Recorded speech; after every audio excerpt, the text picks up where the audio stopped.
Typhoon ইয়াগির প্রভাবে ভয়াবহ বন্যা ও ভূমিধসে মিয়ানমারের প্রাণহানি বেড়ে ২৩৬ জনে দাঁড়িয়েছে। এখনও নিখোঁজ রয়েছে ৭৭ জন।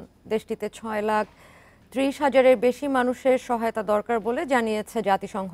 সংস্থাটি সতর্ক করে বলেছে, সড়ক ও সেতুসহ সব ধরনের যোগাযোগ ব্যবস্থা ভেঙে পড়ায় ত্রাণ কার্যক্রম মারাত্মকভাবে ব্যাহত হচ্ছে। বন্যায় প্রায় 2,60,০০০ হেক্টর জমির ফসল নষ্ট হয়েছে। 3,20,০০০-এর বেশি মানুষকে নিরাপদ আশ্রয়ে সরে যেতে হয়েছে। চলতি বছর এশিয়ার সবচেয়ে শক্তিশালী ঘূর্ণিঝড় ছিল ইয়াগি।